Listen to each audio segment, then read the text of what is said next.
Dear student, आज हम कक्षा 10वीं के एक नए सेंट्रल आइडिया को लेकर आए हैं, फायर एंड आइस। तो फायर एंड आइस का सेंट्रल आइडिया आप कैसे लिखेंगे, बहुत ही अच्छी तरह से आपको एक्सप्लेन कराऊंगा यहाँ पे, और हिंदी के साथ आपको बहुत ही अच्छी तरह से बताऊंगा। तो चलिए वीडियो को स्टार्ट करते हैं।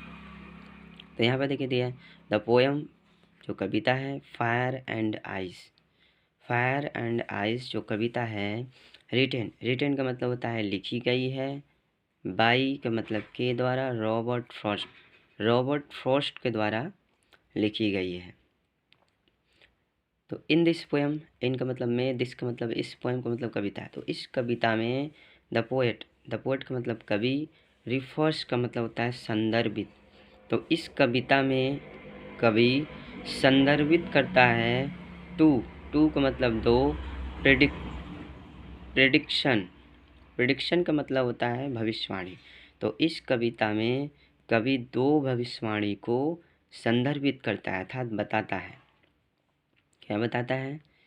कि दैट मतलब कि, अब देखिए यहाँ पे दैट मतलब कि द वर्ल्ड, अर्थात कुछ लोग कहते हैं, द वर्ल्ड मतलब जो संसार है, विल मतलब होगा, एंड मतलब समाप्त, फायर मतलब आग।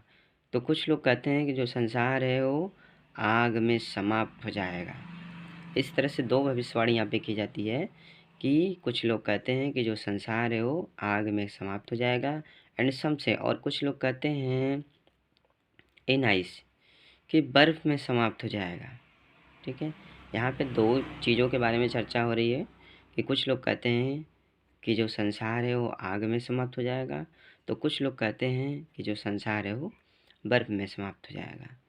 वेयर एज, जैसा कि, यहाँ पे वेयर एज जैसा कि, अकॉर्डिंग टू द पोएट, कवि के अनुसार। वेयर एज का मतलब होता है जैसा कि, अकॉर्डिंग का मतलब के अनुसार, टू द पोएट मतलब कवि, जैसा कि कवि के अनुसार, द वर्ल्ड जो संसार है, कैन पेरिश विनाश हो जाएगा। कैन का मतलब होता है सकता है, वर्ड का मतलब होता है संसार। तो जो संसार है, पेरिश का मतलब विनाश हो सकता है, बाई फायर, आग के द्वारा, and also by ice, also का मतलब होता है भी, बाई आइस मतलब बर्फ, और बर्फ के द्वारा भी। जैसा कि जो संसार है वो आग के द्वारा भी और बर्फ के द्वारा भी समाप्त हो जाएगा, अर्थात इसका विनाश हो जाएगा।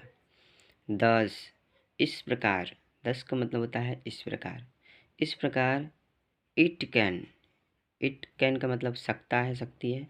इट कैन पेरिश का मतलब विनाश, इसका विनाश हो सकता है, टू इसमें दोनों तरीक़ों से, इस प्रकार इसका विनाश दोनों तरह से हो सकता है। बाय फायर, आग के द्वारा, एंड देन बाय आइस, और बर्फ़ के द्वारा। इस प्रकार इसका विनाश दोनों तरीक़ों से हो सकता है, आग के द्वारा और बर्फ़ के द्वारा।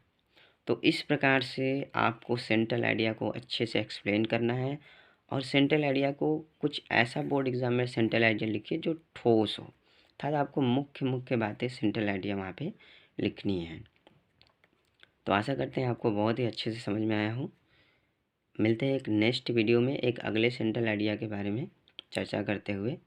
तो very very thank you. Stay home and safe.